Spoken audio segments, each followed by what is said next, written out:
will see also the interface itself that I'm going to use to explain a little bit how things work. But you can also then press again on live video, and then you will see both my face and that of the chair of the standing committee. So I just want to go through a few of these icons. First, start in the bottom left. That's the language selector. Depending on the language you want to listen to, you can choose between floor, English, French, and Spanish. Then I'm going to go to the right into this whole list of icons. I'm going to start with the bottom. Here it says active user list. So it's the equivalent of the list of participants. Really, you can see who has connected right now to join the meeting. The other thing I want to point out is a little bit further up. It's the documents. I have uploaded some documents for the meeting. These are quite straightforward. They are in the 3 languages. It's the agenda, which is you've already received from the standing committee chair, and one document on the terms of reference for a working group on zoonotic disease that you also have already received, and all those in in all 3 languages. The final one I want to point out is the one for messaging. That's quite important. For those of you who connected, you can reach out to the operator. You click on messaging, then you go to locate the tab where it says operator, and that one will help you. That person will help you if you have any problems. The other important tab is where it says participants. So for those of you who might have microphone problems or connectivity problems, if there are any substantive comments you want to make, you're welcome to put it in the on the participants in the messages. It's of course much better if you take the floor and if we can see you and you can speak. But if there's a problem, it's a good plan B. And the Secretariat will be monitoring that chat and will be summarizing or reading the comments at the end of every agenda item. So your opinion, your comments will be taken into account. I would also like to inform you that this discussion is being live streamed on YouTube, and that the video recording of the meeting will then be available on the CITES YouTube channel. We hope that no one objects to this recording, and if you do so, just please let us know. And as a final note, I think before we begin the discussion and the chair of the standing committee launches the discussion, may I ask that the head of delegation of each standing committee member request the floor and turn on their camera so that we can all see each other to reconstitute a little bit that sense of connection that you have when you attend a real meeting. So can I please ask that everybody who is the head of a delegation of each standing committee member click on request to speak and turn on your cameras. And I will grant you the floor.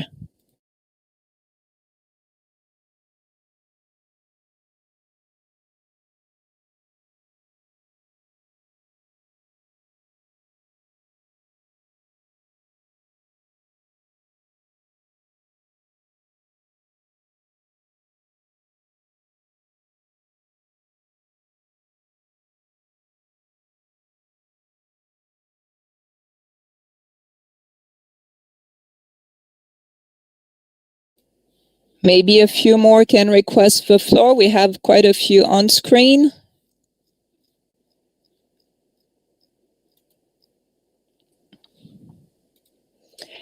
And once everybody is connected, I will leave the chair of the standing committee to launch the discussion and say hello to everybody. Thank you. Thank you, Hélène, and thank you very much for walking everyone through the system. And thanks for everyone for turning on their camera. I asked Hélène if we could do that at the beginning, because otherwise it's a little awkward to feel like you're speaking into an empty space. But I also recognize that it's difficult sometimes to leave your camera on for the whole period, and that there can be bandwidth issues. So after this opening, if it's easier for your hearing to turn off the camera, that's fine. I just wanted this first opportunity to see what faces were available and to say hello to everyone. So hello, everyone, and Happy New Year, and welcome to this informal gathering where we can go over our progress in this most unusual of years. I think I want to start our meeting first by acknowledging that we have lost some friends. And in particular, I was really saddened to hear of the death of our colleague, Anton Mesnik of the Russian Federation. And I don't believe colleagues from the Russian Federation have been able to join us, but certainly he has been a longstanding participant in the standing committee, and my condolences really do go to his family and his colleagues. And indeed, I really do want to extend my condolences to all of us, all of you who have lost any friends, colleagues, or loved ones recently and in this past extraordinary year. And so maybe we can just take a moment to reflect on the passing of Anton and on the difficult year many of us have faced in 2020.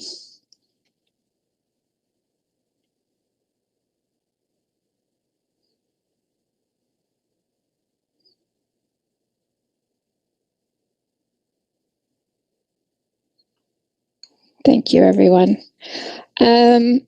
So as you can see, we're having a nice virtual opportunity to get together and hear about some of the progress we've made. And certainly, I think about a year ago, or a little less than a year ago, we did not imagine that the current situation would last quite as long as it has. But we are not back to normal. And in Canada, for example, we are experiencing a quite active and vigorous second wave of COVID-19. And so certainly from my government, we will not be traveling anytime in the near future. And that really is an opportune moment to think about how we have progressed so far and the kind of work we want to try to do in 2021 under the circumstances. So I am really happy to have this opportunity to touch base with everyone here. What we have planned right now is an informal gathering. It's an informal meeting. I recognize that the Standing Committee decided that we were not in a position back last spring to feel comfortable with virtual meetings, and that there's a lot of complications with trying to take decisions in a virtual meeting. So really what we want to do right now is have an opportunity to get some updates on activities that have been undertaken by the Secretariat, by the Animals and Plants Committee, by the Finance and Budget Subcommittee. And then I would like to get from you a signal of how we want to approach the next few months in terms of the activities we want to undertake. So this informal gathering is meant to complement the emails that I send to you, which are to keep you informed and engaged in key decisions as they occur. Fundamentally, I want to use this opportunity to give you a vehicle to inform me of the key issues for consideration in your region, and of course, to provide opportunities to be informed of activities that have been undertaken, as I mentioned. I am looking for your comments, for your questions, for your advice, and I really hope that you find this useful. And I look forward to your active engagement. So our meeting today will begin. I'm going to turn to Yvonne to give us a couple of opening remarks. And then just as a reminder, we will turn to have an update from the Secretariat, followed by the chair of the Finance and Budget Subcommittee. We will then ask the Animals and Plants Committees to give us a brief update on some of their work. We will note the two items that have been submitted to the Standing Committee for consideration under Rule 20, so for postal decision. I'll ask the committee if there's any other items that you think are going to be submitted for such a decision. And then finally, we will talk about the prospects for 2021 in terms of meetings.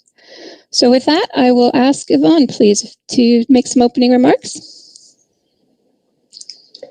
Good morning, everyone. Happy New Year. Nice to see you all together here today. Thank you for joining us. It's a pleasure to have you. Thank you, Madam Chair, for allowing me to just say a few words. I don't want to take a lot of time. I know the time is short. Just to wish everybody Happy New Year and hopeful that this will be a different year. I say that I hope it's going to be a less socially distanced year where we can be together more, and hopefully this is going to happen now that we have the promise of the vaccines that are already starting in many countries. But it is a difficult time for everyone. All over the world, there's still a second wave, third waves that are quite difficult. But I am proud of my team. I'm proud of all of those who have been, and grateful to all of those who have been working very hard and still committed to CITES, still giving their all to make sure that the work can go forward. So we are absolutely thankful for all the support you have been continuing to give us during these last very difficult months. So thank you, and I look forward to giving a little background information about what we have been doing. Carolina, I don't know if you would like me to continue on with that, or do you want to say something before I continue? Okay, because that way we save some time. Just to let you know a little bit about our telecommuting, we have still been very much available. We are all very well connected. We had a month and a half where we had been starting to return back to the office. It was up and down a little bit, slowly, 20% up to 45% was allowed to return to the office. But then, of course, we had the new wave that came through by the government of Switzerland that we all go back home and have less of a burden on the situation in Switzerland, especially when it comes to public transport, where it had more communication of the virus. So we were asked to go back to our homes. So since some months ago, we've returned back, working well.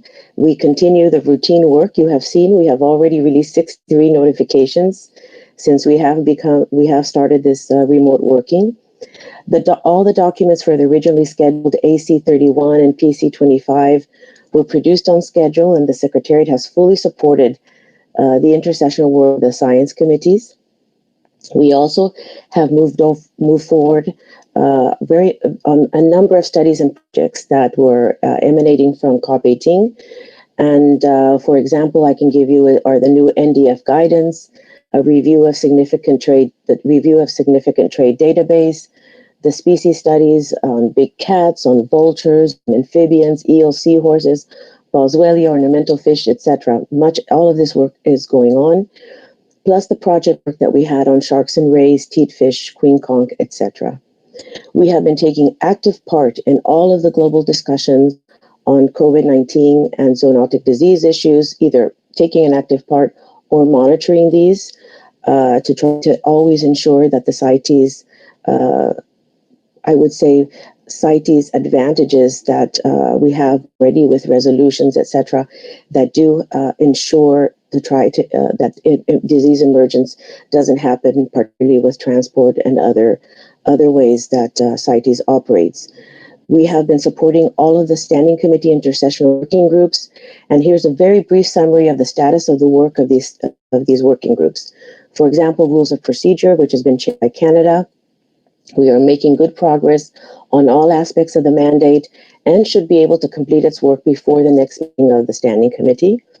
The strategic vision, which is chaired by Georgia, it has been a little quiet since April. We need to activate it now in 2021 and work towards having some results before the next Standing Committee meeting. We also have been working in the IPLC and rural communities, which is chaired by Kenya. And the chair of the working group should be soon initiating the work of this working group. We encourage this work to start. On livelihoods, which is being chaired by Peru. And this work we also encourage to be started by the chair of the working group. On capacity building, the chair is New Zealand. The results of the questionnaire that were sent in 2020 has been summarized, and we have published it for consideration by the AC and PC. And we are waiting for the ACPC's advice. But in the meantime, the working group is progressing with other discussions, for example, providing guidance to the Secretariat to refine and consolidate the areas of capacity building effort, reviewing a number of resolutions and decisions. So this work is quite active and ongoing now. It may, of course, the completion of the work depends on the work of the ACPC, but and will require a full intersessional period and may roll over to the next period. So we are already watching this. On Resolution 11.3, the chair is USA. We are awaiting the first substantive message to the working group members on this resolution, so we encourage that this be sent soon. And on electronic systems, which is being chaired by Switzerland, we had a CITES World Customs Organization International Workshop on modern customs procedures for improved control of trade in CITES listed species. This was held online from 7 to 9 December of last year. using this same platform of Kudo. The working group met online to consider the elements for recommendation to the Standing Committee. Meeting took place after this online workshop took place. The working group is planning to meet again in January or February of the year to review the draft documents that have been prepared by the Secretariat and then prepare the recommendations to the Standing Committee. So this work should be completed by the second quarter of this year, and it's quite actively ongoing.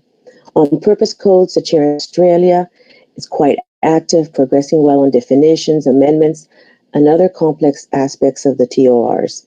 And they are expected to conclude their work on time for the next Standing Committee ordinary meeting.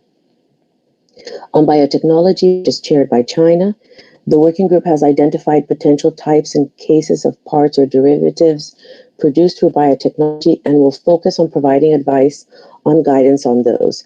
The working group will also consider information provided in response to the notification to the parties that has been sent. On non-wild trade, the chair is Spain. Already a first draft of outputs against 2 mandates is available. We're hoping that it will be ready for the next meeting of the Standing Committee as well. On ivory stockpiles, which is chaired by the European Union, it is making progress, and we expect that it will be able to report in the spring on this progress. And finally, on annotations, the chair is Canada. It is also progressing well.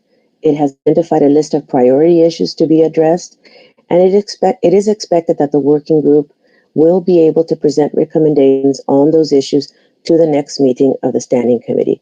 So we have a bit of a mixed bag where some need to still initiate the work, others are progressing quite well. We'll probably have something to report on at the next Standing Committee. Maybe some that will probably need a little bit more time. I invite, of course, the chairs, if they wish, the chairs of the working groups to say a few more words if they have some further updates since we last put this together. The Secretary has web posted 5 draft Standing Committee documents, as you know, waiting for comments from stakeholders. So far, we have received 10 responses with some very helpful comments. We will have further documents for advanced review to be posted shortly. And the comments made, of course, will be fully addressed in the final document that will be presented to the Standing Committee at a future meeting, as to be decided soon.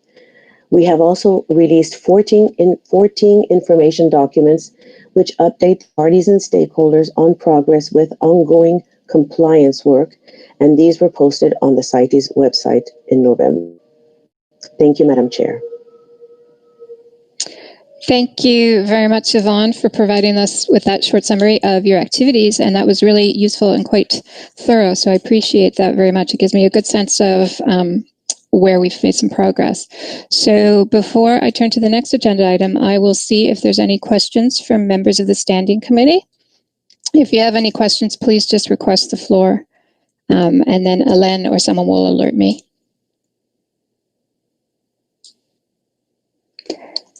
And I know there can sometimes be a lag with these systems, but perhaps what I will do, not seeing any requests, is I will turn to the next item on the agenda. And of course, if a Standing Committee member did want to ask about Yvonne's report, do feel free to request the floor and I will adapt accordingly.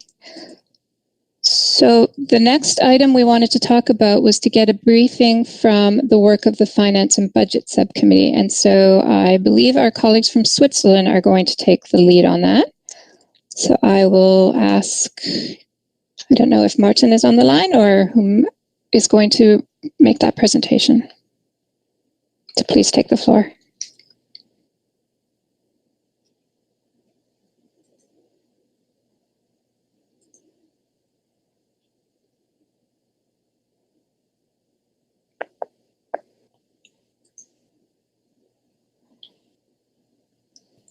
Good afternoon, Madam Secretary General.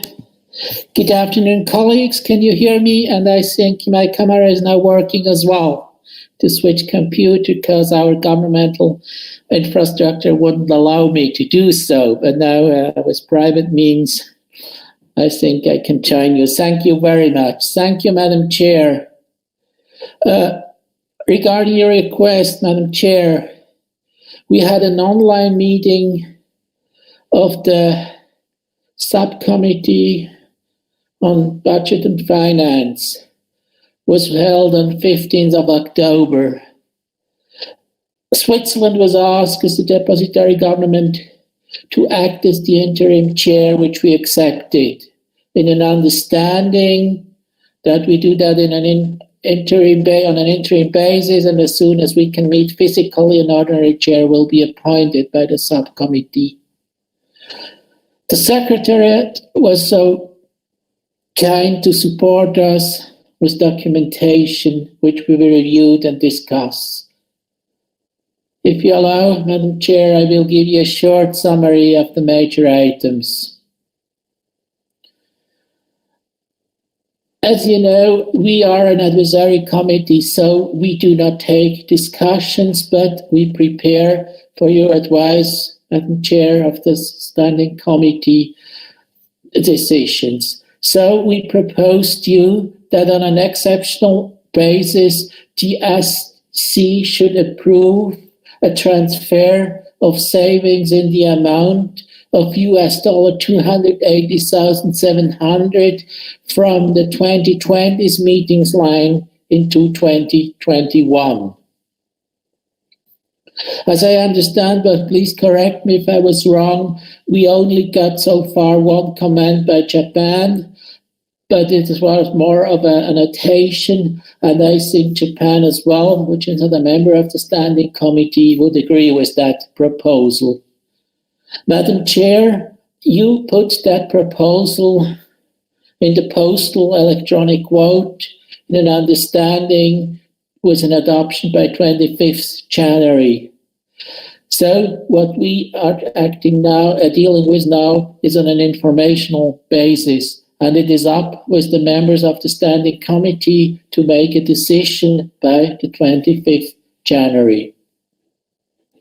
Further, we discussed and we approved made a recommendation for approval of the budget and the trade of the trust fund so far. We also nominated Namibia to represent the subcommittee in the Standing Committee's intersessional work group on capacity building. This is the discussions we took, respectively those were the recommendations we made to the Standing Committee. In the meantime, we will, probably by electronic means, going on with the consultation with UNEP on the program support cost allocation policy. Further, we will further elaborate on the language strategy and look at UNEP's guidelines on reimbursements of communications costs for virtual meetings for eligible sponsored participants. Madam Chair, this is already all, and of course I'm ready to answer any questions which may arise. Thank you very much, Madam Chair.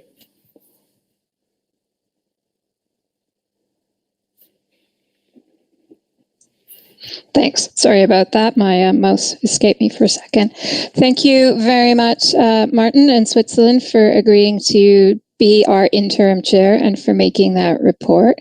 And indeed, as you noted, the recommendations from the Finance and Budget Subcommittee have already been reviewed by the Standing Committee for any advice. And now, based on that review, we are now between now and 24th of January waiting to see if there's any objections from members of the Standing Committee to adopting the recommendations that were presented by the Finance and Budget Subcommittee. So again, this is a good opportunity. If you have any questions regarding the report, you feel free to raise your hand, request the floor, and we can put those questions to the Finance and Budget Subcommittee.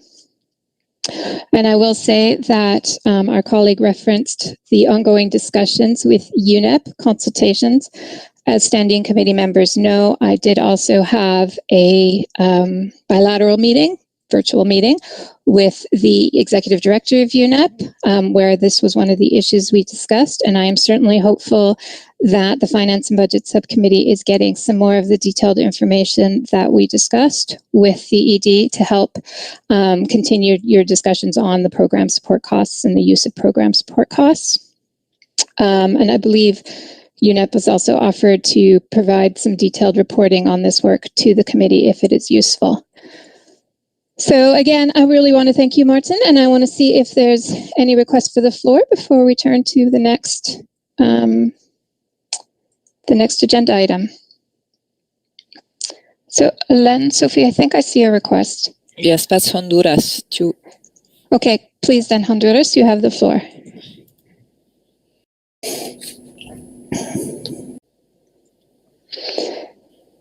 And Honduras will be followed by Israel.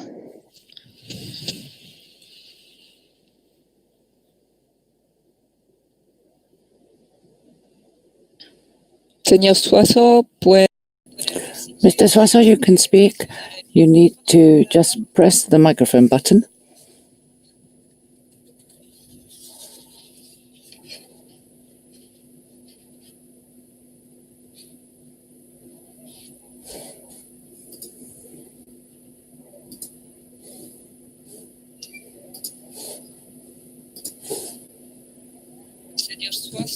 Mr. Suazo. ¿Puede hablar? Could you try and speak, Mr. Suazo? Yes, why don't we turn to our colleague from Israel, and then we will come back to Honduras to see if we can resolve our technical challenges. So Israel, please.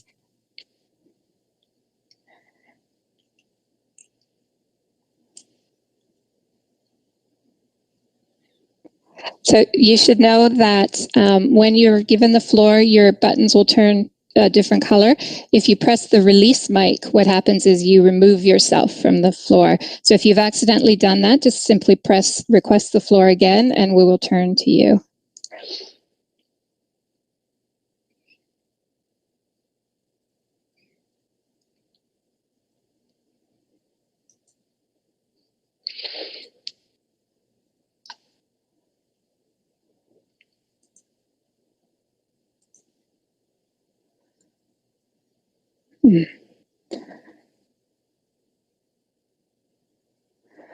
Okay, I don't know if there's problems with the...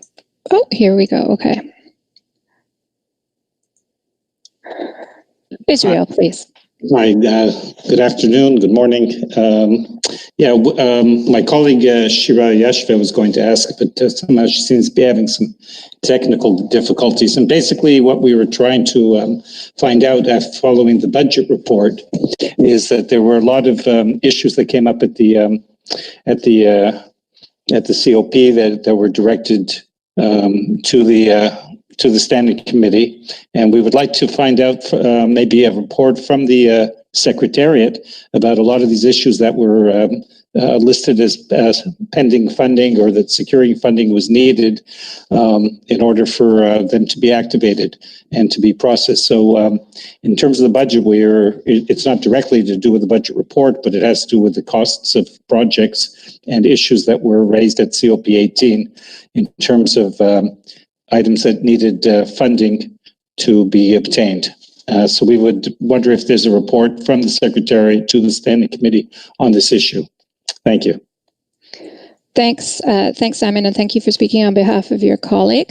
So Yvonne, I will turn to you to see if you have any brief answers. What I'm taking from Israel is you're interested in knowing sort of the progress in funding all the various decisions from the Standing Committee, and if there's been any updates on that progress. So if there's anything you can provide right now, Yvonne, that would be great. And if not, I would suggest we also follow up. Over to you, please, Yvonne. Thank you, Madam Chair, and thank you, Israel, for the question. We have sent out recently, you're absolutely right, we had sent out a notification at the very beginning after COP18 to show what was needed to be funding. It was quite a large amount, I think somewhere around the $7 million that were needed. We have received some funding. We are moving ahead on those where we have found funding. We have also been raising funds from, we're about to finish an agreement with FAO on a UN to UN agreement to work on wood, on timber. We are also working with Germany on something to fund non-detriment findings, the work of the COP18 decisions on non-detriment findings. So we're very actively trying to find as many funds as possible to be able to move forward. However, It is not all covered. Many decisions are still remaining to be covered. We have recently sent out a notification on that, and we implore all of the parties to be able to look into their budgets and see if there's any possibilities to keep funding the work of the Secretariat and the work that we have to continue doing after COP18. Thank you. Thanks, Yvonne. I think that answers Simon's question, so we appreciate that.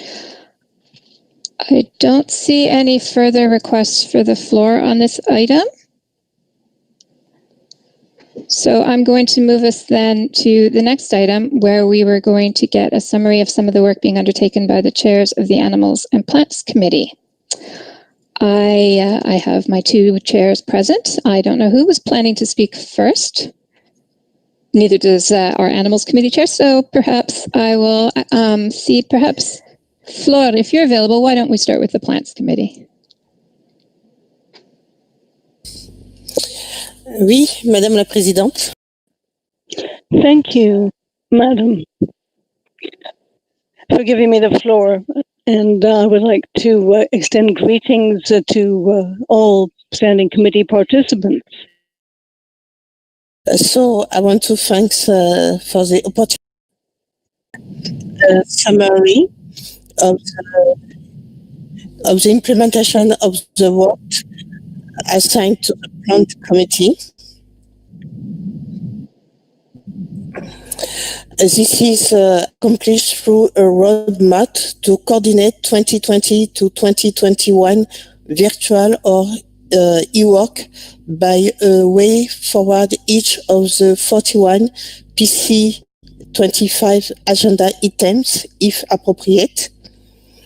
The roadmap covers 5 items, namely intersessional decision making.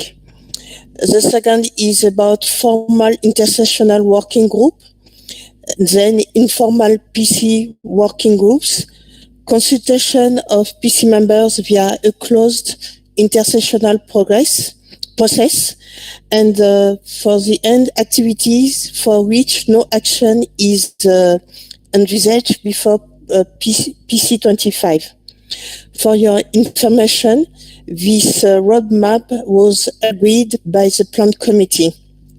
So, concerning intersessional decision making, the items involved are that are proposed to be put forward to the PC members for a procedure for intersessional decision making are this one are confirmation of the election of the chair and vice chair, the PC work plan in the document PC 25 7.2, terms of reference for the formal PC working groups, and the confirmation of PC members to participate to existing standing committee working group, for instance, on capacity building. For the second items concerning formal PC working groups, they are confirmed through a notification. There are 6 intersessional formal working groups were established, and they are expected to report to PC 25, even if they will not be concluded for this meeting session. Among these working groups, for instance, we got the working group on identification of timber and other wood products, or working groups related to African or neotropical tree species, and the joint AC-PC working group, identification of materials. There's no possibility to get report from none of them to SC 73, as PC 25 is likely to be held after. Depending on the relevant decision or on the mandate, inputs are expected either for SC 74 or next COP. If no specific action is from SC 74 is needed. For the interim concerning informal intersessional PC working groups, it might be useful for the PC to arrange for informal consultation with parties, organizations, key stakeholders, or experts. We got a total of 8 informal intersessional working groups, such as Appendix 1 listed species, NDF, or ORCID annotations. This activity of each of these groups has been already defined. These informal working groups are led by PC members as per the work plan, with monitoring by CITES Secretariat. 1st March 2021 is proposed as deadline to finalize the recommendation. Then we have a closed intersessional process. This is related to processes where only PC members are charged with decision making, most notably certain phases of the review of significant trade ST process. This also includes intersessional consultation aimed at allowing the Secretariat to report to Standing Committee. Therefore, the full PC memberships, including alternates, are involved in the different working groups that are monitored by PC chairs or vice chair and Secretariat. Then we have activities for which no action is envisaged before PC 25. There are some items, indeed, that are not likely to progress prior the meeting, likely to be held this year for different reasons, such as an implementation of the relevant decision not expected to have sufficiently progressed, or lack of information or materials that could be useful to review prior the meeting, and so on. For example, you have the new set of RST PC country combinations that is to be selected at PC 25. Review of CITES provisions related to trade in species not of wide source pending to SC 73 outcomes, or the item about CITES strategic vision that is to be discussed also at this meeting, the Standing Committee 73. To sum up, on the 41 items on the PC agenda, PC 25 agenda, 26 required to be reported to a Standing Committee or COP, and on these items, 19 will be reported on a Standing Committee 74. Other items, such as the one related to city building, depend on Standing Committee working groups that have been established. The ones, if not ready or agreed by the PC 25, will continue by intersessional progress to revise or to draft a resolution as needed. Now, I want to make a short comment about the way to conduct the next session of the PC meeting. PC members express preference for face-to-face meeting scenarios, but they are also fully aware of the contingencies posed by the current COVID-19 pandemic, and therefore open to explore virtual scenarios for PC 25 meeting. If in-person meeting becomes a possibility, mid to late 2021 might be more realistic for the majority of PC members. That's why PC members think that it's wise to accept the invitation from France from a session in Lyon in May or June 2021. However, we have to take account the travel condition of the members and the respect of the quorum and the participants for subsequent question of moral responsibility. We have also to consider how to conduct the manner to conduct this PC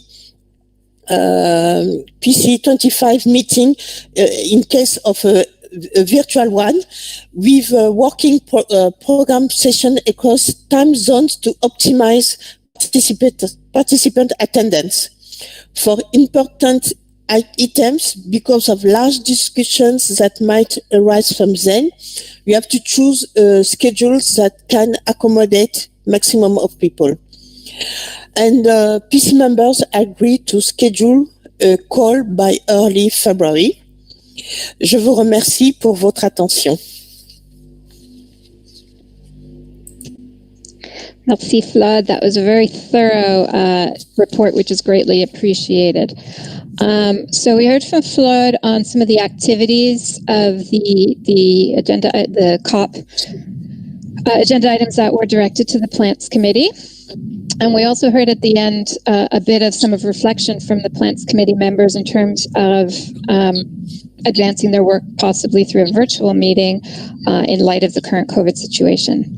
For this latter point, I think I'll rest now. We've heard these reflections from the Plants Committee, and we will return to that point when we come to our agenda item 5 on planning ahead for meetings.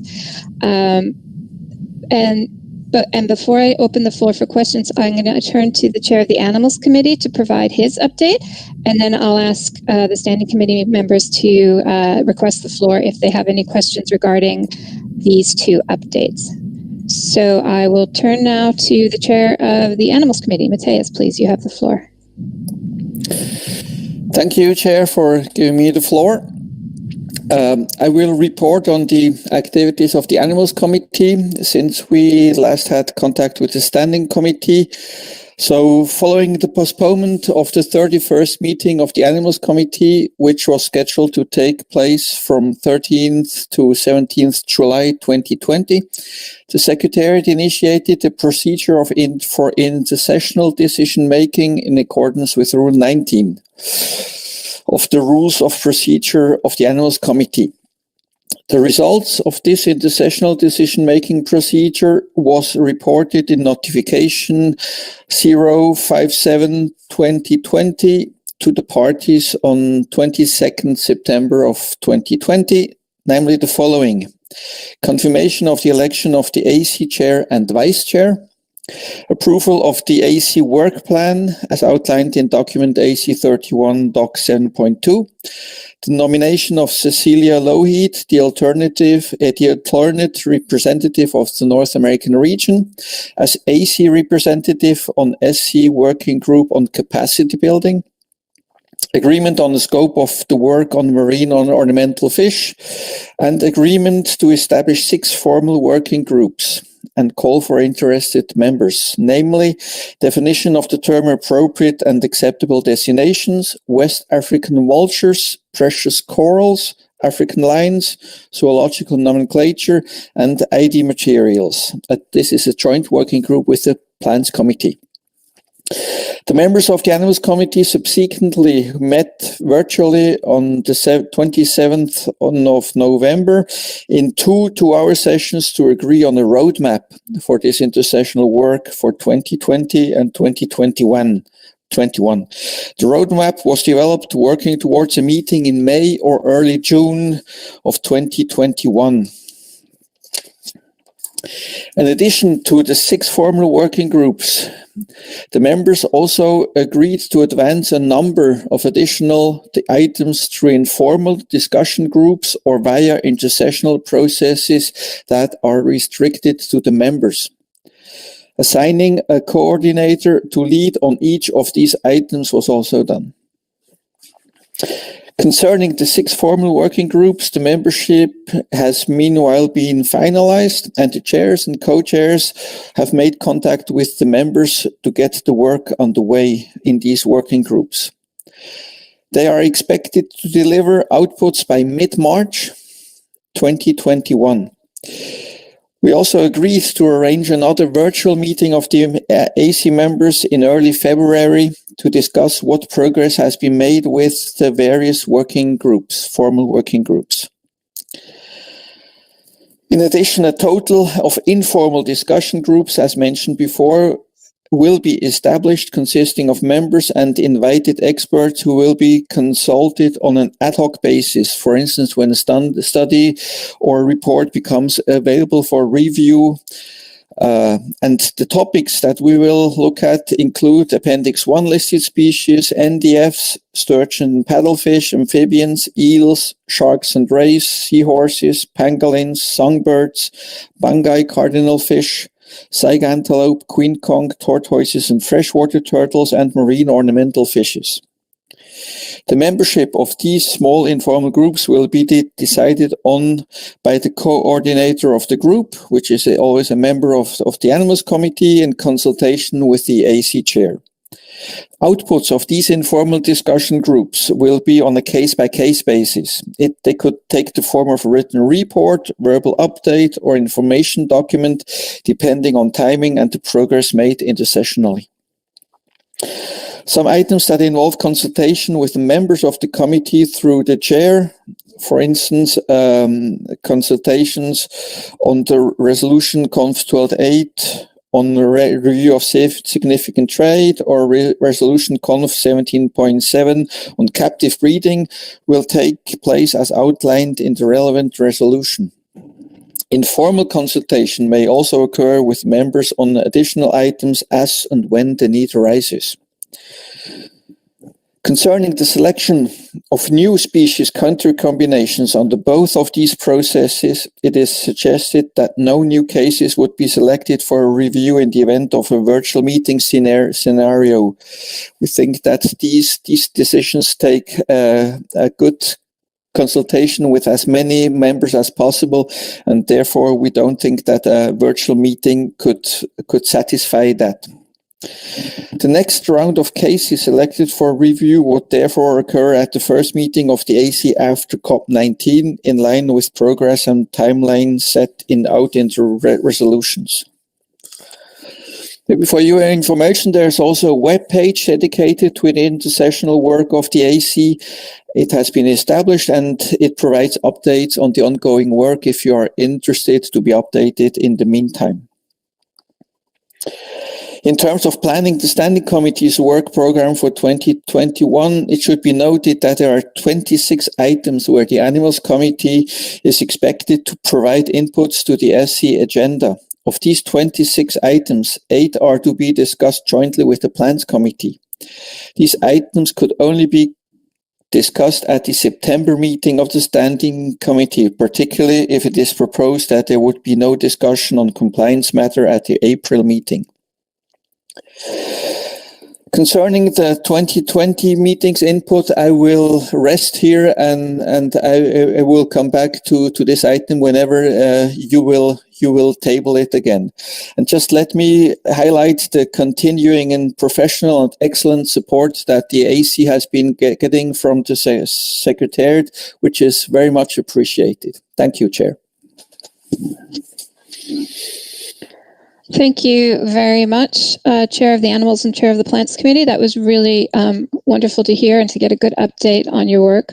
I want to congratulate both of your committees. You've clearly managed to pivot in this unusual circumstance and advance what you are able to advance under this under the light of the fact that we cannot have face-to-face meetings. And so I appreciate the energy and effort that must have taken both from yourselves and the Secretariat and the members of your committee. And I congratulate you on being able to move things forward. I'd like to see if there are any requests for the floor in terms of any questions we have to the Animals Committee Chair or Plants Committee Chair regarding the work of their committees and some of the items they raised in terms of the roadmap. And I also note that the Animals Committee Chair did also point us to the CITES website, where I believe some of this is also posted. Okay, so I think there's some requests. Israel. So I will ask Israel, please, to take the floor.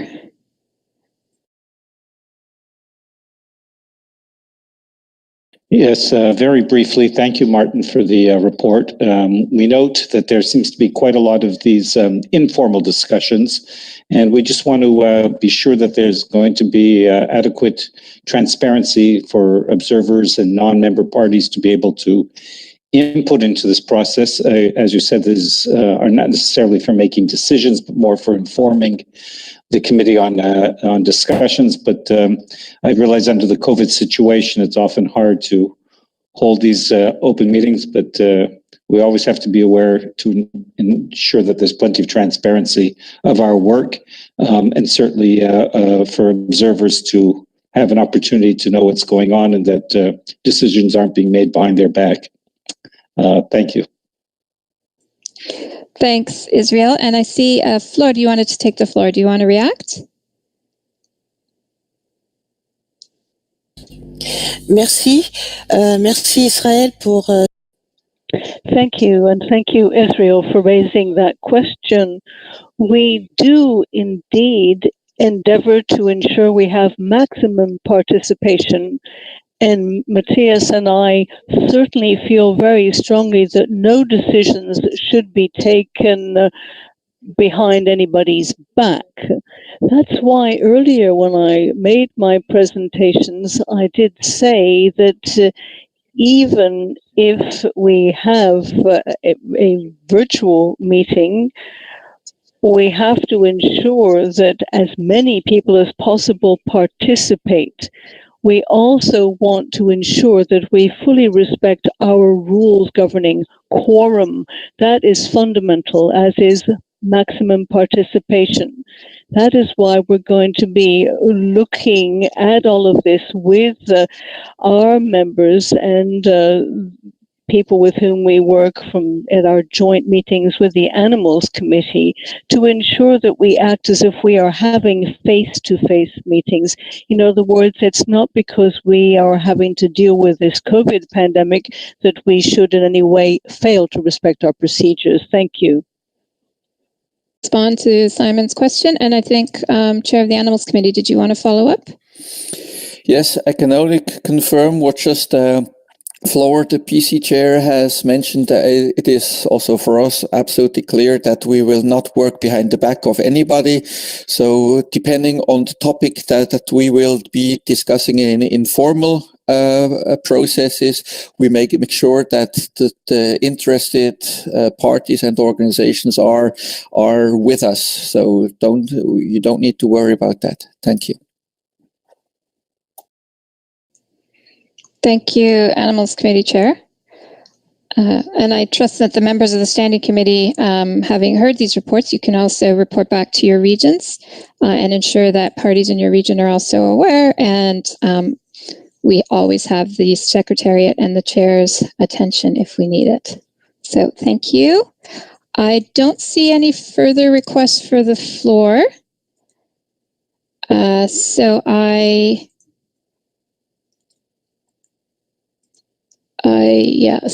I don't see any requests for the floor. Lots of buttons here.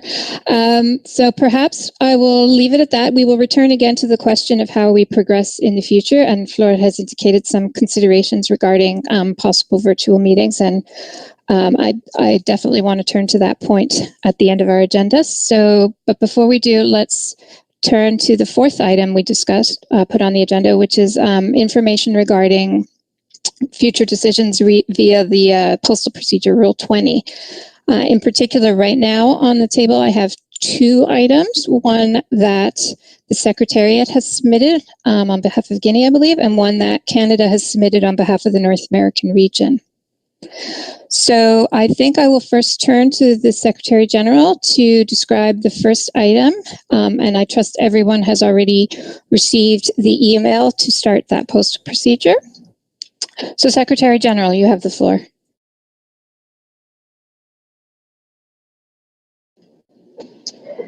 Thank you very much, Madam Chair, and apologies that I have to switch cameras because one is not working anymore. And I'm having some problems with connections. I hope I'm being loud and clear. Okay, very good. Thank you very much. These platforms do take a bit of bandwidth. So on this issue of the recommendation to exceptionally allow Guinea to authorize the export of a pre-convention stock of Pterocarpus erinaceus, I know that it has been sent out on Friday, I believe, in the 3 languages. We have then yesterday sent out an official translation of the letter from Guinea in English, because we had to do an unofficial translation because of delays from the Christmas period, the holiday period. Just in general, because I know you have everything in front of you, but just to give a little bit of background information, we have sent to you, of course, this urgent recommendation for intersessional decision-making under Rule 20 of the Rules of Procedure of the Standing Committee. The recommendation was made in the context of the application of Article 13 in Guinea to enable a decision to be made prior to the 73rd session of the Standing Committee regarding the wish of Guinea to export a stock of pre-convention specimens of Pterocarpus erinaceus. Guinea has been subject to a recommendation, as you are aware, to suspend all commercial trade since 2013. And this recommendation was made following a fraudulent issuance of CITES documents that led to the illegal export of a number of great apes from Guinea to China, and other issues related to the implementation of the convention in Guinea. As you all know, the scam itself has been dealt with several years ago, and there have been recognizable efforts to strengthen compliance and enforcement in Guinea. At several of the Standing Committee meetings, the Standing Committee has been reviewing the implementation of these recommendations that were made in 2013 based on the report. For example, the 71st meeting was based on the report of the Secretariat who went on mission to Guinea in early January 2019. During this mission, the Secretariat was made aware of this pre-convention stockpile of Pterocarpus that had been illegally harvested and confiscated prior to the inclusion of the species in the appendices. At Standing Committee 71, after reading this report and considering it, the committee members and parties commended Guinea on its progress.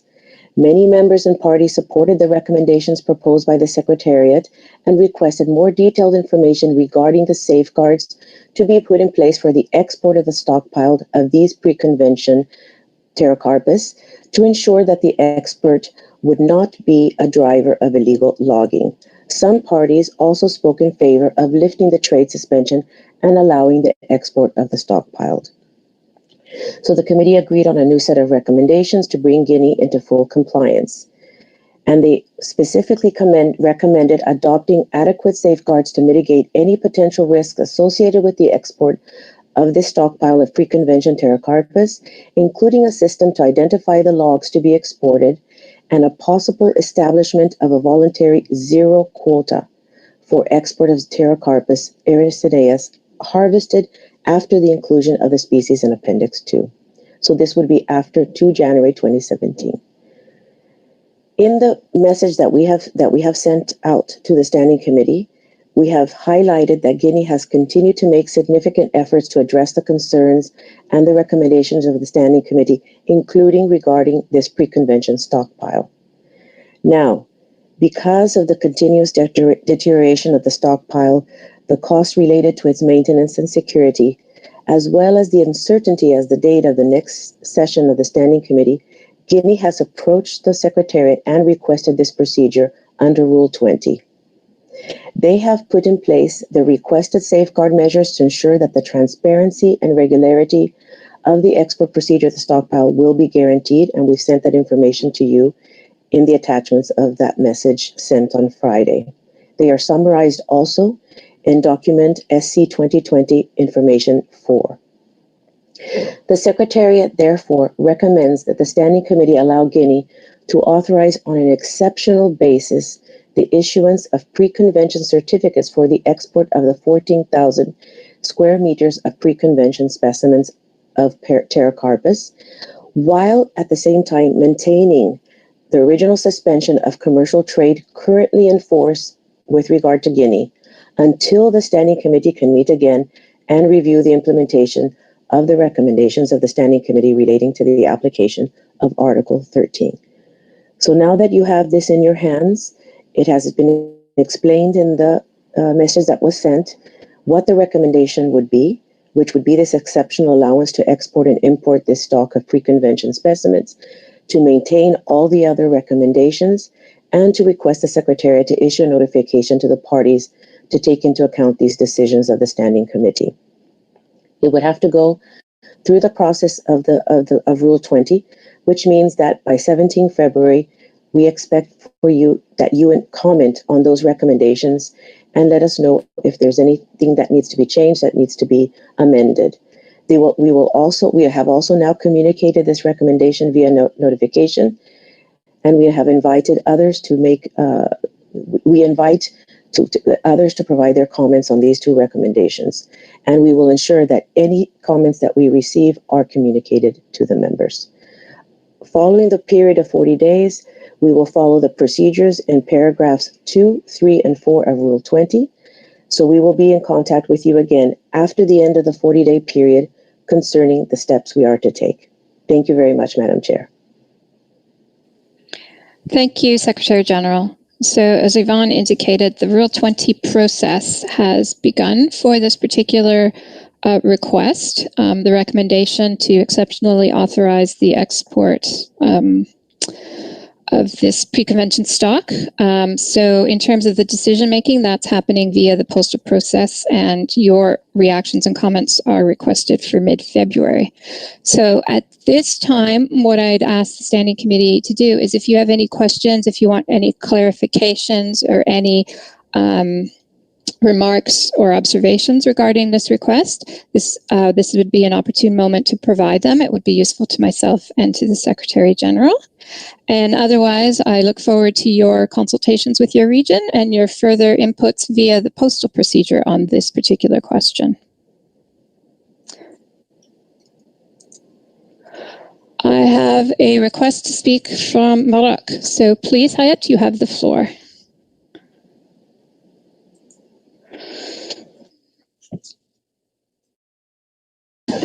Merci, Madame la Présidente. Thank you, Madam Chair. Can you hear me now? So I'd like to thank you as the representative of Morocco and a member of the Standing Committee for the Africa region. I'd like to thank the Secretariat for submitting this urgent draft recommendation so that a decision can be made in accordance with Article 20 of the Rules of Procedure of the Standing Committee. After looking at the documents that were received and bearing in mind the serious deterioration of the stockpile and the costs that are linked to maintaining it safely, and also the concerns about the uncertainty of the date of the next Standing Committee meeting, we consider that the urgency of the situation justifies the use of the application of Article 20 so that they can use this stock in favourable conditions. And the documents that we received from the Ministry of State of Benin from September 2020 and the safeguarding measures associated with the transparency and regularity of the export procedure. So within this process and in accordance with Article 20, we support this recommendation and that a decision be made between the sessions of the committee so that they can export these pre-convention stockpiles. Thank you. Thank you, Morocco, and thank you for speaking in favor of the request. So that gives us a good indication of the views from your area in the procedure. If there's any other questions or comments regarding this particular decision to be taken, I will seek requests for the floor. And if not, I will turn to the next one.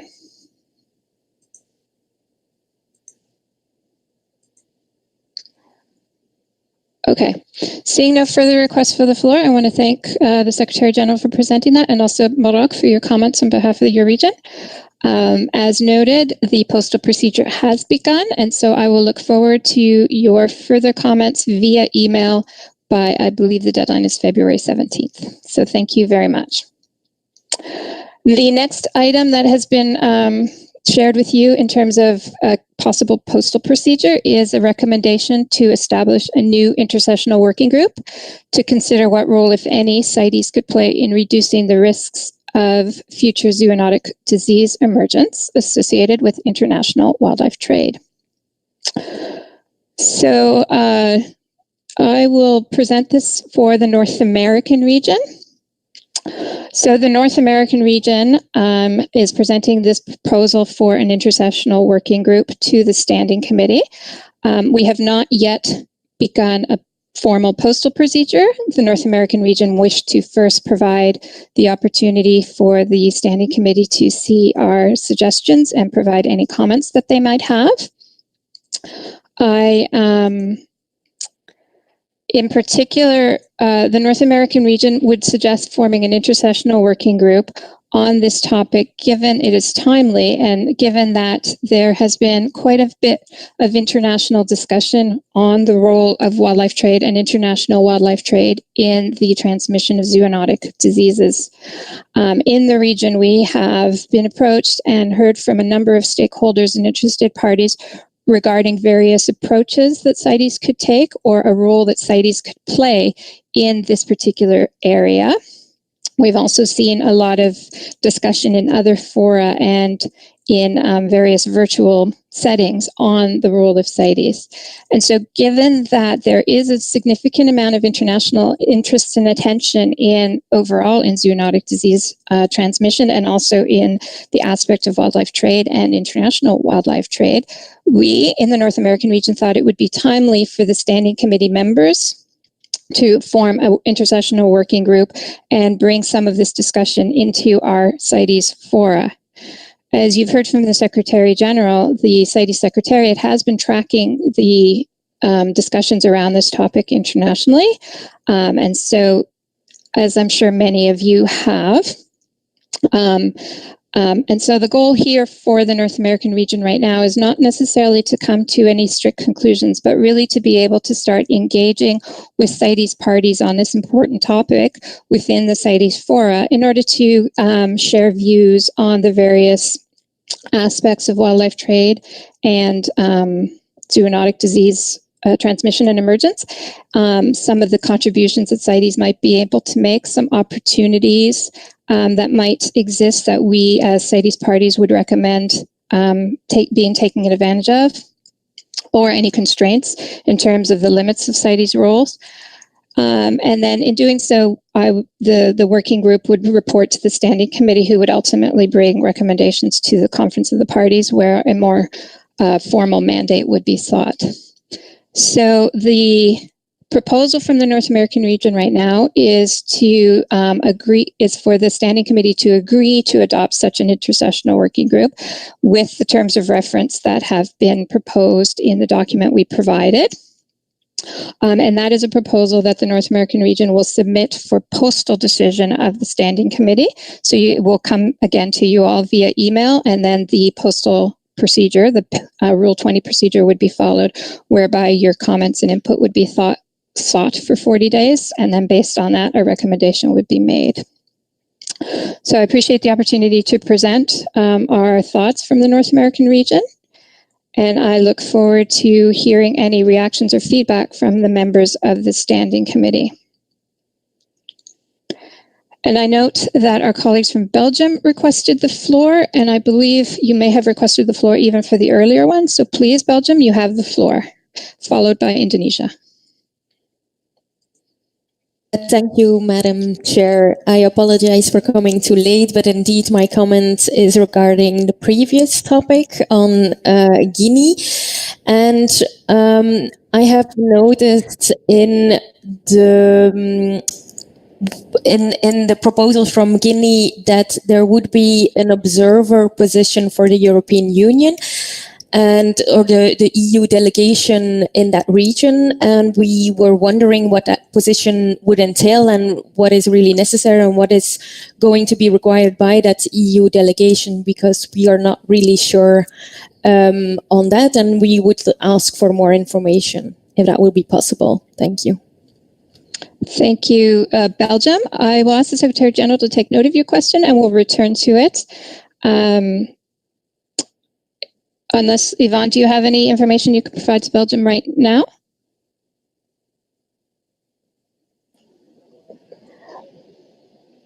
Hi, thank you, Madam Chair, and thank you to Belgium. I believe that they're speaking of the European delegation that is in country, but and because they have been aware of all of what has been happening when we also had the visit to Guinea, we had discussions with the European delegation there in country. But let me just check to see if there's anything more than that, and I'll come back to you in a second. But I'm pretty sure that they're talking about the delegation in country who has been aware of all of this request from Guinea and supportive of the request of Guinea. I'll come back to you. Thank you. Okay. Thank you, Yvonne. And so we'll see if there's more. And if not, I'll ask the Secretary General to follow up with yourself and provide a bit more of the background. So I will turn next to, I believe, Indonesia requested the floor, and then that will be followed by New Zealand and Peru. So Indonesia, please, you have the floor. Thank you, Chair, for initiating today's informal meeting and for the Secretariat for facilitating the meeting. In response to North America's proposal to establish a new intersectional working group to consider the role of CITES could play in reducing the risk of zoonotic disease, Indonesia would like to raise a concern on whether discussing zoonotic disease is within CITES mandate or not. Because to our understanding, Standing Committee can only establish a working group if it is relevant to the implementation and enforcement of the convention. And zoonotic disease have been discussed by more competent organizations such as WHO, FAO, and World Organization for Animal Health. We worry that discussing zoonotic disease in CITES will add burden on CITES' current workload and also can lead to unclear and ambiguous direction. Our concern is that a working group on zoonotic disease could eventually recommend additional health and sanitary measures, which only make some parties more competitive and other parties less competitive on international trade in endangered species. So Indonesia is looking forward to hearing further explanation from Chair and other ST members and the Secretariat regarding this matter. Thank you. Thank you, Indonesia, for those very good points. I've taken note, and I will respond on behalf of the region after we've heard from the other interveners. So next I had New Zealand, and New Zealand will be followed by Peru. New Zealand, please. Thank you, Madam Chair. Tēnā koutou katoa, greetings to all participants, and I apologise for my lack of a camera. We've been given new technology, and my new technology doesn't have a camera with it, so I'll make sure I sort that out for next time. From an Oceania perspective, we welcome the suggestion for the establishment of an intersessional working group to evaluate the potential role of CITES in reducing the risk for further emerging infectious zoonotic diseases as it relates to wildlife trade specifically. We recognise the link between biodiversity loss and the emergence of zoonotic infectious disease, and we support an integrated and One Health approach in the evaluation of this work. So we also consider it to be a timely recommendation and look forward to considering it through the provisions of Rule 20. Thank you. Thank you, New Zealand. Peru, please, you have the floor.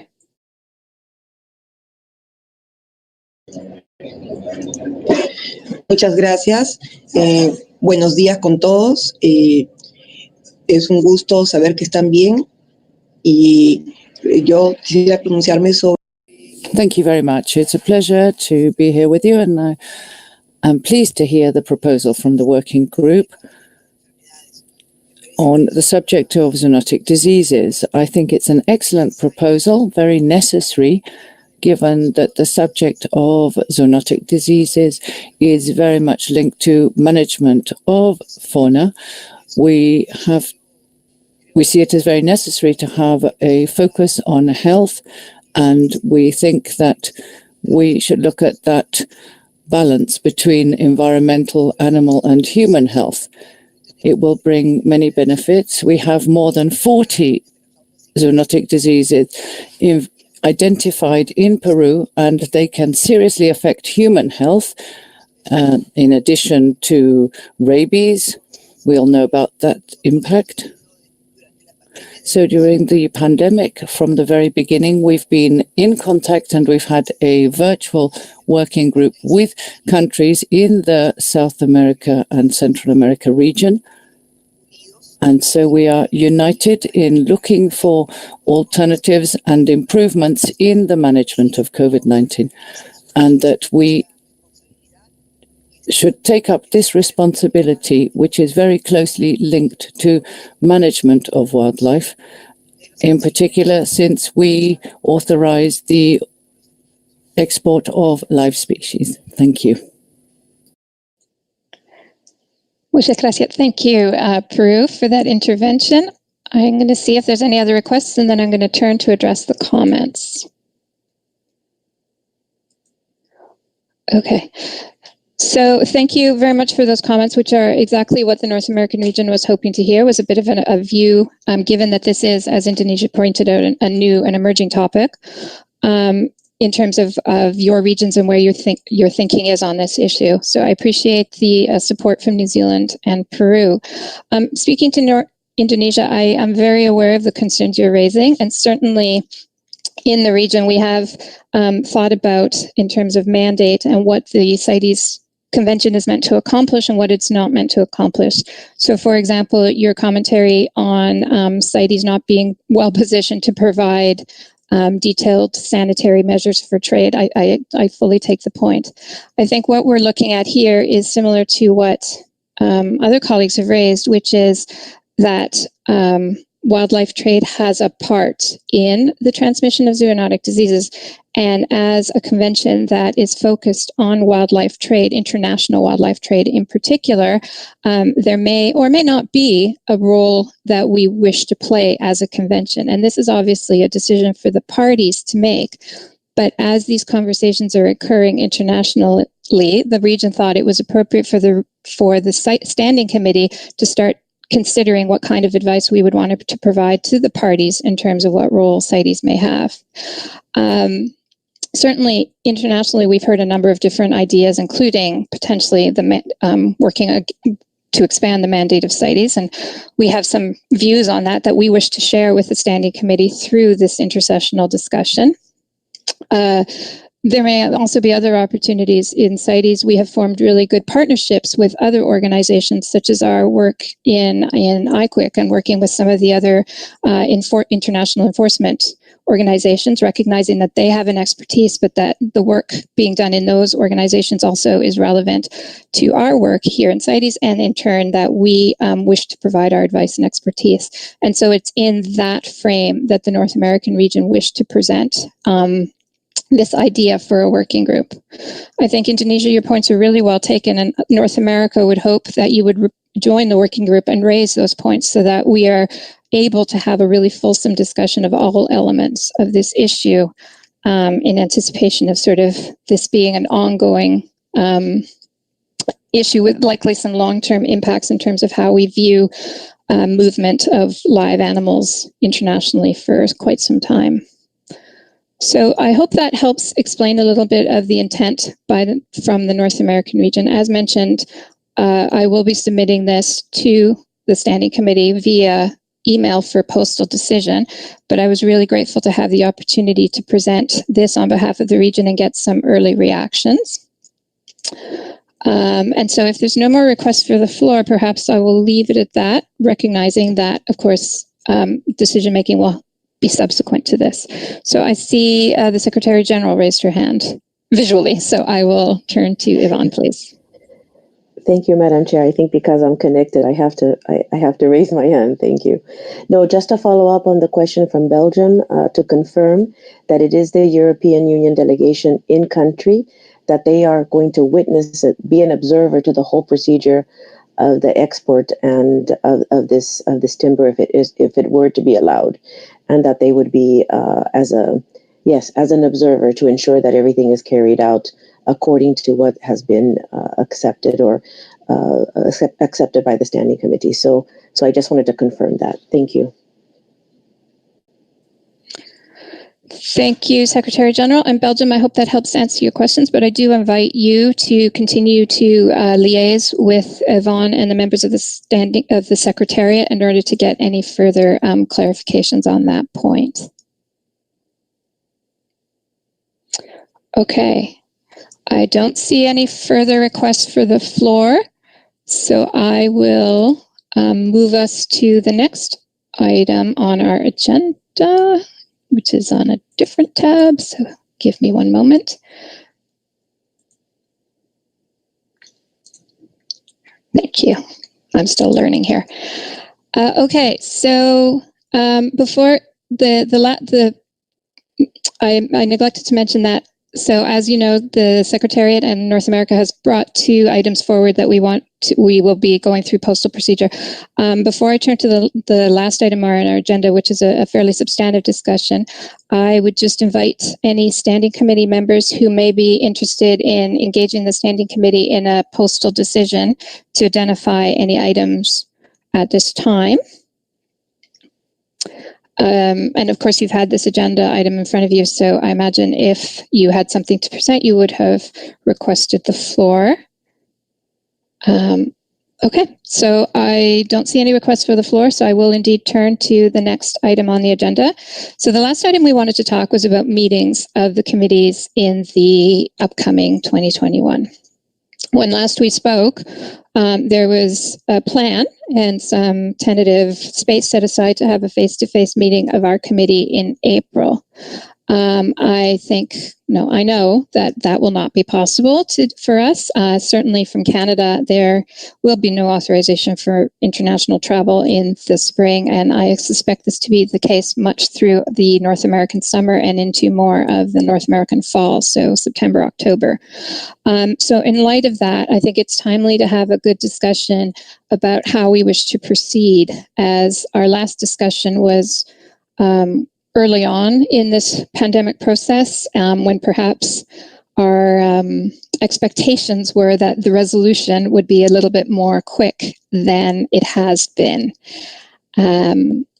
And similarly, I'm interested in understanding the Animals and Plants Committee further. We heard from Flora about some of the considerations and thoughts from the Plants Committee, and understanding what the options are. So maybe perhaps I will start with the Animals and Plants Committee, and I'll start with the Secretary General, as I believe there's some background and some information that you wish to provide on that. And then I could turn to the committee members, the committee chairs, to provide additional information. So, Secretary General, you have the floor. Thank you very much, Madam Chair. And you may have heard from what Fleur hinted at, that we have had an offer from France to host a face-to-face meeting of the Animals and Plants Committees in 2021. We received this late last year, and their initial thinking is that this meeting they could offer would be held in the city of Lyon, and the dates that they are considering are late June, early July. Now, this is a very generous offer, very kind of France to offer to host these meetings back to back. As you know, we have been trying to look for a host earlier on for these ACPC meetings because of the refurbishment that is going on at the beginning of this year, the first half of 2021 at the CICG. However, when this was all started, of course, COVID wasn't around, and now we have to take into consideration these dates because of COVID, because we still don't know very well how things will be in terms of attendance, what kind of attendance these committee meetings would have if they were to be held in late June, early July in terms of geographical representation, for example, and numbers of people who would be allowed to travel around late June, early July, especially with not known completely how the vaccination program will take place in all the countries. So we feel that it might be unlikely to have a face-to-face meeting in the first half of 2021 because of these COVID-related travel and entry restrictions. But of course, meeting later in the year would make it very difficult for the scientific committees to be able to have time to prepare inputs for a possible meeting of the standing committee in the fall, if all goes well and we could actually hold that one face-to-face as well. So I have responded as the Secretary General, and since the invitation was sent to us late last year, informing France that we were going to have this meeting today to present it to the Standing Committee and have a discussion about the meetings of the AC and PC, and also giving some hesitation about it being held in the first half of 2021, and asking that if they would be amenable to considering keeping this as an extended possibility, as an extended invitation, if there were some decision that it wouldn't be possible to have the meeting in the first half of 2021 or on the dates that they are suggesting in late June, early July. Our concerns, of course, would be that we could start planning for those meetings, but if we find that things are not settled yet concerning the pandemic, we would then have a real problem that the work would not have been carried out by other means or in other ways, because we have put basically all our eggs in one basket for a physical meeting. So I leave that for you to discuss. The chairs of the Animals Committee and Plants Committee may have more to say on this, but this is what the Secretariat has recommended. Thank you, Madam Chair. Thank you, Secretary General. And I recall when the Animals Committee Chair gave his report that he had some reflections that he was reserving for this point. So perhaps, Matthias, I'll turn first to you to provide your additional insights. Yes, thank you, Chair. As mentioned, we did have a virtual meeting of the members of the Animals Committee in late November. And at that meeting, we asked the members about their views about face-to-face meetings versus virtual meetings, noting that the alternative would be to have no meeting at all, and whether or not they think they are likely to be able to travel in the first half of 2021. And the general consensus was, of course, it would be better to have a face-to-face meeting, because that way we can advance much better. But it may not be possible in the current situation, with a significant number of members indicating that it is unlikely they would be able to travel in the first half of 2021. And this would, of course, mean we would have big problems having a quorum to reach any decision if we would have a physical meeting, which is, of course, not what we really want. So we agreed that we would continue to look at the possibility of alternative options, including virtual meetings, with the possibility of more numerous small meetings on specific topics or meeting hubs to try to facilitate greater transparency and participation. So we have been planning at the moment to have more virtual meeting in June, July of this year of 2021, to be able to provide input for the Standing Committee in the fall.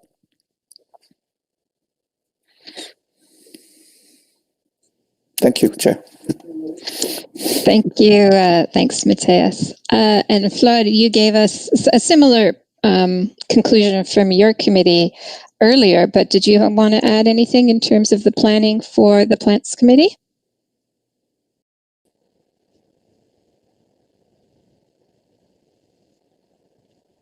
Thank you, Madam.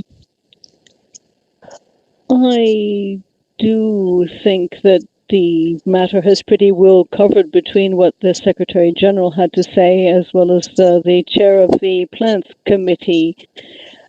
The pandemic has really put us in a very exceptional situation, and it could very well be that this will become the new normal, unfortunately. We're going to have to find ways that allow us to continue to work. Otherwise, we simply won't do anything. We're not going to be able to implement CITES if everything gets frozen. So we have the possibility of asking France if the invitation might be extended a little bit later. That is a possibility, and we should also continue to look at what we can do virtually. And then we also have to bear in mind that what we're having to put up with today might not be what we have in the future. Now, it could very well be that things will clear up, but then we might find ourselves facing another zoonotic disease or pandemic in a few months' time. In other words, I think we have to do everything we can to meet in person, but we should also bear in mind that there is every likelihood that such meetings will not be able to take place. So we have to always have a plan B and ensure that any virtual meetings have maximum participation and respect quorum rules and act as and are treated like real meetings. Thank you. Thanks to both of the committee chairs and to the Secretariat for those observations. And what I picked out both from your reports and from what you're saying is that you're recognizing that for your committee members, while it's preferable to have a face-to-face meeting, it's very difficult to do in the first half of 2021. It doesn't seem possible under the current COVID situation and travel restrictions associated. And that puts a bit of pressure on the committee to be able to deliver a lot of the items that are mandated, particularly those that also need to be reviewed by the standing committee, such that the committees are exploring taking virtual meetings or addressing some of these issues virtually. And I think that's commendable for you to continue to explore moving the work forward. And I really appreciate your efforts in doing so. And so at this point, for me, the question is simply to turn to the members of the standing committee to see if you have any questions regarding the issues that have been raised by the committees and the Secretariat and their plan to try to move forward and address those issues, including through possible virtual meetings of their committees.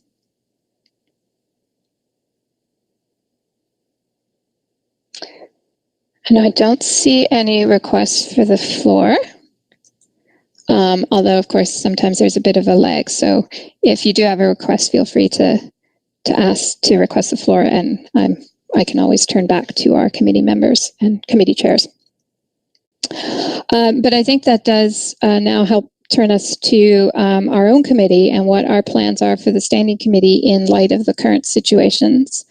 As mentioned, for what Flor and Mateus have stated, travel can be more than a little challenging for the first half of 2021, which I think impacts some of our previous discussions. And I'll turn to the Secretariat momentarily to talk about what has been arranged.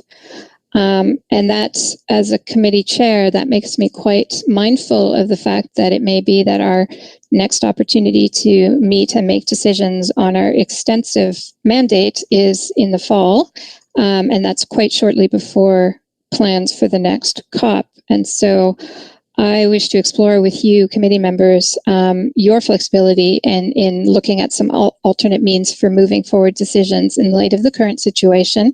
And I have some thoughts on issues we could tackle. But before I do, I will first ask the Secretary General to just give us a bit of an outline on the plans that have been made, the possible face-to-face meetings planned, and any alternatives that might exist, as well as in any information you might have had on the next COP. So, Yvonne, can I turn the floor over to you, please? Thank you very much, Madam Chair. And yes, indeed, we had made some plans, and you may recall that there were some discussions about the possibility that if everything went better in 2021, we could try to have a shorter meeting of the Standing Committee in the spring of 2021 to be able to have a lesser burden for what we had planned for in September of 2021 as a standing committee meeting. We reserved meeting rooms at the Palais des Nations for 6 to 9 April. And as you can imagine, and as the chair has said in her emails, it is really unrealistic to expect that this meeting could be held face to face, given the fact that Switzerland is still having a lot of difficulties right now controlling the virus as it is happening globally. There are many restrictions, many measures put in place. We are still working from home. So it seems less and less likely, even though the vaccination campaign has been started in Switzerland, that there will be a possibility of having this meeting in April. But those are still there for your consideration in this discussion. We have also booked, of course, the meetings, the usual meeting rooms in the CICG and the conference center in Geneva for a face-to-face meeting from 20 to 24 September. We have also set aside the possibility of meeting in the evenings and having a spillover into the weekend, understanding that this would probably be a quite heavy agenda for the standing committee if it's not possible to meet before. So it would be then the weekend of 18 to 19 September, then the week of the 20 to 24 September, and the Saturday afterwards, 25th September. Of course, if finances are available to cover the extra costs, which we would then discuss with the Finance and Budget Subcommittee for all of the extra days that we would be using the CICG. We have figured out that the document deadline for such a meeting would be around 20 July 2021. We do think that this meeting is possible, not as unlikely as we think that it would be for April. I think we have more positivity concerning later in September to be able to hold this meeting. So this has all been reserved, it's arranged, and just waiting to hear if this will be possible and what the agreement of the standing committee would be. On the possibilities of the COP, we have sent letters to the new Minister of Costa Rica, Minister of Environment of Costa Rica. You may have heard that the former Minister of Environment of Costa Rica is now the head of the GEF Secretariat. They have a new minister in place, and we had the opportunity to meet yesterday virtually, and we had a discussion about the arrangements for the Conference of the Parties planned to be held, COP19 to be held in 2022 in San Jose, Costa Rica. We have to be aware, and she has made us aware, that the moment that they made that invitation in August 2019 is a very different moment than what all the world is experiencing right now, especially financially. They had been given quite a large budget proposal from the conference center in Costa Rica to hold this meeting, which now they think it would be very difficult for them to afford. So we are now going to explore with them ways in which we can take another look at that budget that they have been proposed by the conference center to see what is necessary, what is absolutely required, because we sent to them our requisites, of course, our basic requirements, but there were other things that have been added to that budget. Since she's new, she needs to go through this again, and we will help with that. And we are looking over the next couple of weeks to see how that can be changed. And Costa Rica has said very honestly that they have to talk to donor countries. They will have to talk to others who can possibly assist with some of the funding, and to be able to come back to us in a few weeks to let us know whether they will be able to go through with the COP as they had foreseen and as they wish to do, but just that these are very difficult times. So the news, I want to remain positive. I want all of us to remain positive, but the news is as we might expect during these difficult times financially for many countries. But we are looking into it, and we will support Costa Rica as much as possible. Thank you, Madam Chair. Thank you, Yvonne, and thank you for that update from your discussions with Costa Rica. I don't know if we have any colleagues from Costa Rica on the on the call who wish to take the floor, but if you do, please do request to speak, and I'd be happy to hear your perspectives as well. Yeah, certainly, as you mentioned, it is an incredibly challenging time, and there's a lot of uncertainty. There remains a lot of uncertainty. I think we hoped about a year ago that we would have some more certainty by this perspective, but clearly we don't. And so I am looking forward to a good discussion with the committee about how to continue to advance in light of that uncertainty. But I see my colleague from Costa Rica, I believe, requested the floor. So I wonder if I could turn the floor over to Costa Rica.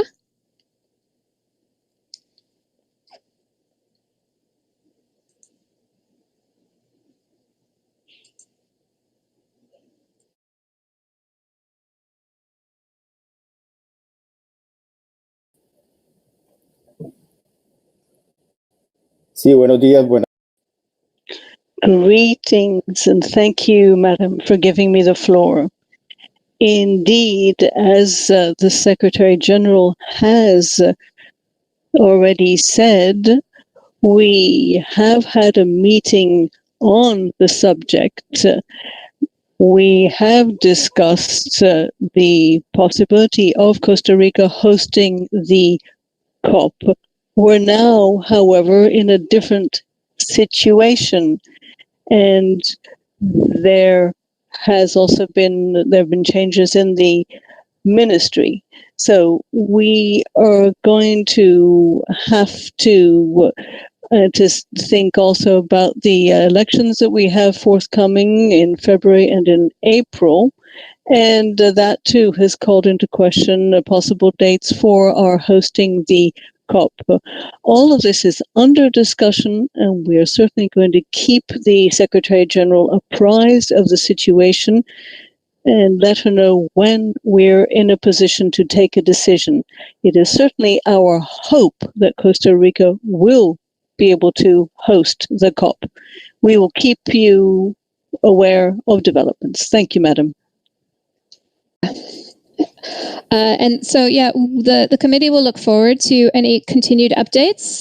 We, again, really appreciate the invitation from Costa Rica, and certainly I am hoping that one of my very first post-COVID trips will be to Costa Rica and to enjoy the incredibly amazing countryside and wildlife that you benefit from so much. I haven't been to Costa Rica in many years, and I look forward to visiting again. But it does, of course, continue to speak to the levels of uncertainty that are existing. And so it's difficult to make very long-range plans, but there are some concrete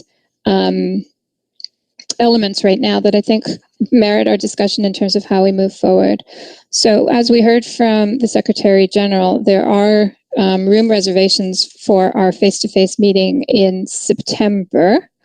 At the current plan with the March COP, that meeting would be our only face-to-face meeting intersessionally this period. And as you know, we have a very significant agenda. And so given that we cannot have a face-to-face in April, I wanted to explore the comfort of the Standing Committee in terms of a possible virtual session or some other combinations similar to what has been discussed amongst the Animals and Plants Committee. And to gauge your level of interest in exploring moving some topics in that manner. For example, while I wait for you to request the floor and provide your views on how we move forward, I note that at the beginning, the Secretary General gave us a good update on the work of some of the Standing Committee working groups. And so some of these working groups may be in a position to present some of their outcomes to the committee. And if we could address those in a virtual forum, for example, that might help alleviate some of the pressures that would exist if we tried to move everything to a September meeting. And while right now I am planning in my head as if we are trying to progress to that September meeting, I'm also very cognizant that even a September meeting could have some levels of uncertainty depending on how this pandemic continues to evolve. And so I do think it behooves us as a committee to think about what alternatives we might have that we feel comfortable with and that meet our requisite of being transparent and making sure that we have good and appropriate buy-in so that these decisions are legitimately received by the Conference of the Parties. For example, I think that there's a number of agenda items that are important and technical, but perhaps could be addressed virtually by their nature of being very specific or very targeted, or having a lower sort of sphere of participation where the transparency of a virtual session would be sufficient to bring comfort to all those who are interested. But I do look forward to your comments and your reactions and your views in terms of how you see the next year progressing for our committee. And that will help me determine a proposal for how we move forward. So I will see if there's any questions. And I do see a request from Kuwait. So I will turn to Kuwait first.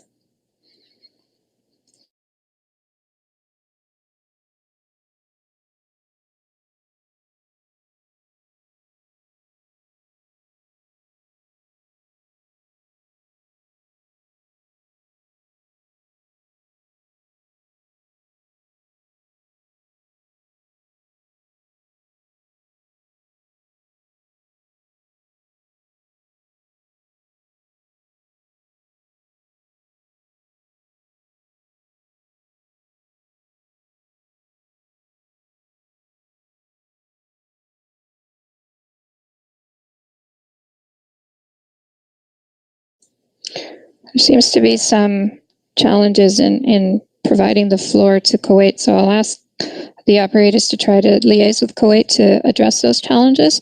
But I see a request as well from New Zealand, so perhaps I will turn first to New Zealand and then we will turn back to Kuwait. New Zealand, you have the floor.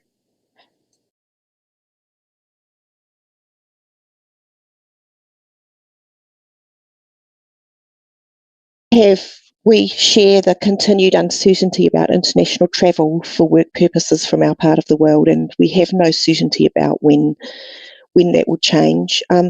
We would definitely support looking at prioritising agenda items that can be dealt with virtually in a fair and equitable and transparent way, and seeing how much we can progress without face-to-face meetings if the wider committee agree to that. We would support looking at all different avenues of facilitating our work program, because we're very aware of what an ambitious work program it is, and with the sequence of meetings we're concerned about the ability to achieve all the tasks we've been set. So we would support some sort of prioritisation and looking at how we can progress at least some matters through different mechanisms in the interim. Thank you. Thank you, New Zealand, and thank you. That does give me a sense of your level of comfort, which will help me come up with a proposal. Kuwait, it looks like you've made it. So Kuwait, please, you have the floor. Good afternoon, everyone. And thank you for the update. I see these are very new information for all of us. Regarding the AC and BC, and also the update on the standing committee. So I would appreciate if we get a different scenario as we get the last time, and we share it with my region so I can get the view. My personal perspective is that I can accept the virtual, but I need to know the ability of the other countries to accept this proposal. And also, as I sent you earlier a message regarding the update of the Secretariat for the working group, so we would like to have a list of all the ongoing working group, and also a list of the group that didn't start yet, so we can also see and have some priority to start the work, maybe intersessionally or something related to that. So my request is different scenarios regarding the AC and BC, and also the standing committee, and the actual situation now so I can report it to my region and come back to you with the decision. Thank you so much. Thank you, Kuwait. And indeed, that was my intention. I don't expect a decision to be making now. I just wanted to get a bit of what I call a signals check in government speak to get a sense of if the committee would be open to entertaining some proposals for a different approach, or if it would be preferable to just try to have a very long September meeting. And so from both of your interventions, I hear some openness to receiving a proposal of different approaches we might take as a committee for a subsequent decision. So I'll continue to see if there's any other comments from other committee members. So you know, some of the ideas that I have been thinking about in my head is to propose a potential shortened agenda for an April, more or less, virtual session where we could look at some agenda items that are close to conclusion, depending on the outcomes of some of our working groups we've established, or just get some reports, finish up some things that have been mandated and perhaps accomplished by the Secretariat. I don't have my full standing committee work program in front of me right now, so I can't off the top of my head remember the few that I was thinking of. But the idea would be to have a shortened agenda to try to move some issues that we think could reasonably be concluded so that we free up space for the substantive discussions in the fall. And so I'll be seeking views in terms of how comfortable parties feel about that sort of concept as an agenda and as a meeting.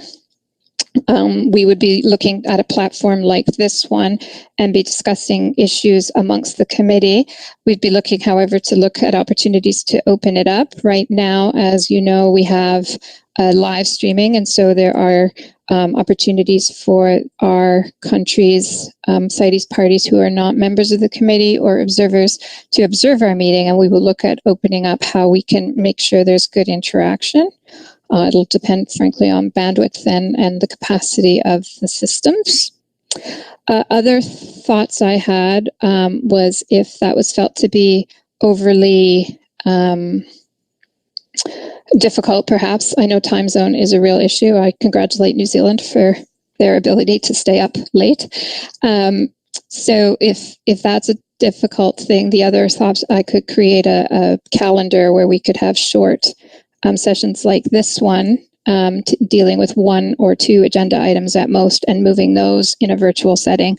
So these are the types of proposals that I want to bring to the committee in a written form for some quick, like you said, Sharifa, consultations amongst your regions and then feedback so we can plan to move to September. But again, given that we have this opportunity to be face-to-face, I did want to take some time to hear any other comments or views or reactions you're getting from your regions.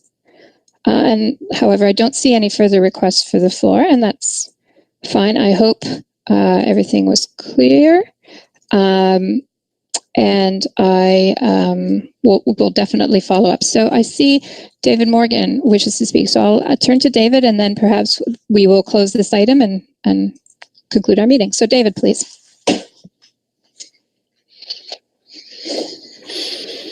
Thank you very much, Chair, and hello to all, wherever you may be.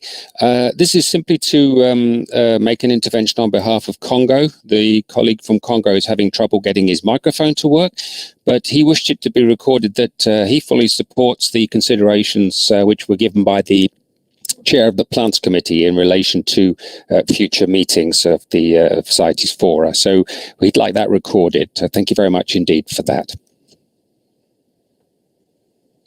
Thanks. Thank you, David. And I'm sorry to hear that our colleague from Congo's microphone isn't working. That's unfortunate.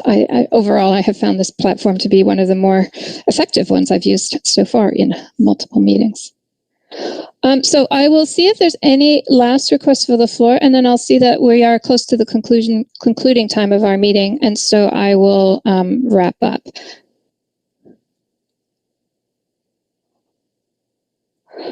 Okay, so I don't see any requests for the floor. So just to wrap up, as a follow-up from this meeting, I heard from our colleague from Kuwait a bit of an update on sort of the list of working groups and their level of activity. And so I will ask the Secretary to assist me in preparing a short summary of our meeting, and we will include that information in the summary. Thank you, Yvonne. I take your nods as a yes. We will add any additional information on the activities that have been taken, and including the advancement of the various issues on the Standing Committee's agenda. We've heard the updates on the tool Rule 20, and so you will shortly see North America's proposal being brought to you for decision through an email postal procedure. And then finally and significantly, as part of my report back to the committee, I will prepare a proposal on how we might consider advancing the work of the committee between now and September, in light of the fact that we will not be having a face-to-face short meeting in April. So I'll prepare that proposal expeditiously so that you can consult amongst your regions and provide your more detailed feedback to me in terms of issues and how to advance them. So I want to thank you all very much. And before I close the meeting, I will turn to Yvonne to see if you have any concluding remarks.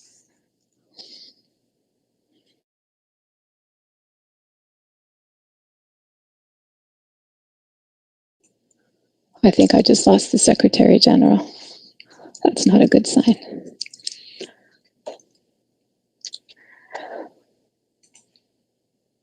Okay, well, we'll see if the Secretary General has an opportunity to rejoin us. But in terms, otherwise, I will just provide my concluding remarks, which is really just a very quick thank you to all of you. I know I know you have all likely been participating in a number of electronic meetings and Zoom calls, and so I appreciate the challenges associated with them, and thus your extra efforts in joining us today.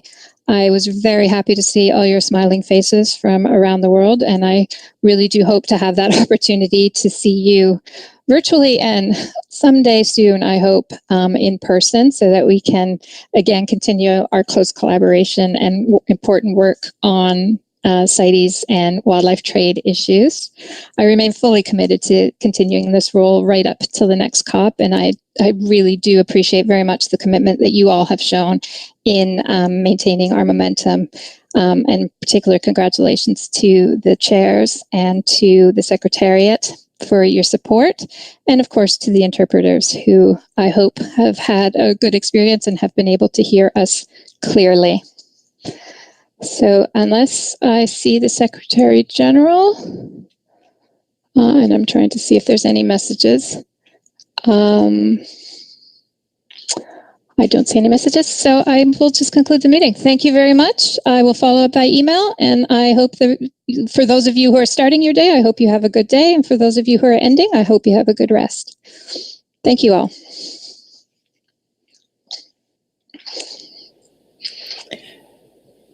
Thank you very much, Carolina.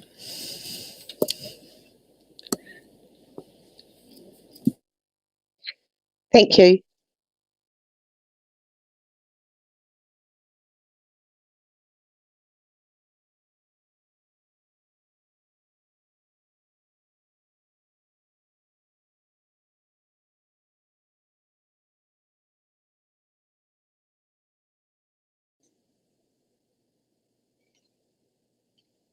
Okay, excellent.